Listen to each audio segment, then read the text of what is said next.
ఎట్టకేలకు రూపారెడ్డి హత్య కేసులో మిస్టరీ వీడింది. నల్గొండ జిల్లా కొండమల్లేపల్లిలో నాగార్జున స్కూల్ ప్రిన్సిపల్ రూపారెడ్డి హత్య కేసులో సంచలన విషయాలను పోలీసులు బయటపెట్టారు. ఇక రూపారెడ్డిని హత్య చేసింది ఆమె దగ్గర చదువుకున్న విద్యార్థులేనని పోలీసుల నిర్ధారణలో తేలింది. ఇక కేసు దర్యాప్తులో భాగంగా 5 ప్రత్యేక బృందాలను ఏర్పాటు చేసి దాదాపు 70 సీసీ కెమెరాలను పరిశీలించారు పోలీసులు. ఇక రూపారెడ్డి చనిపోయే ముందు తన పిన్నితో ఫోన్ మాట్లాడినప్పుడు ఓ వ్యక్తిని బాబు అని పిలిచారు. ఇక స్కూల్ పిల్లల్ని కూడా ఆమె బాబు అనే పిలుస్తారని గుర్తించిన పోలీసులు ఆ కోణంలో దర్యాప్తుని మొదలుపెట్టారు.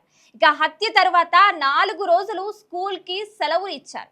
ఇక ఈ స్కూల్ రీఓపెన్ అయిన తరువాత గైర్హాజరైన 13 మంది విద్యార్థులను పోలీసులు విచారించారు.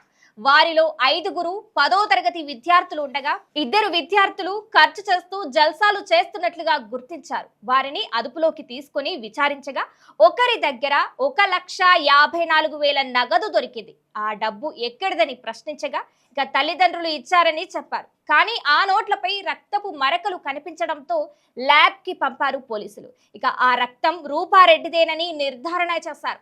ఇక అసలు విషయం ఏంటంటే నిందితుల్లో ఒకరు గతంలో హాస్టల్లో ఉండేవారు.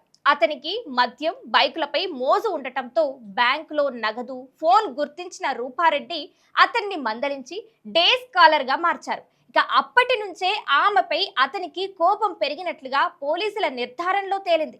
ఇక డబ్బు కోసం ఆశపడిన నిందితులు రూపారెడ్డి ఇంట్లో స్కూల్ ఫీజు డబ్బులు ఉంటాయని తెలుసుకున్నారు. ఇక ఈ నెల 11న స్కూల్ నుంచి ఆమె ఇంటికి వచ్చిన తర్వాత 2 నిందితులు మాస్కులు వేసుకొని గోడ దూకి ఇంట్లోకి వెళ్లారు.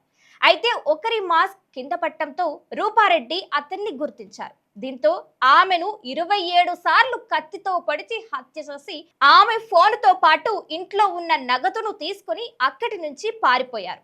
ఇక నిందితుల నుంచి 1,54,000 నగదు రూపారెడ్డి ఫోన్ను పోలీసులు స్వాధీనం చేసుకున్నారు. నిందితులు మైనర్లు కావడంతో వారిని జువెలెన్స్ జస్టిస్ కోర్టుకి పంపిస్తున్నట్లుగా పోలీసులు వెల్లడించారు.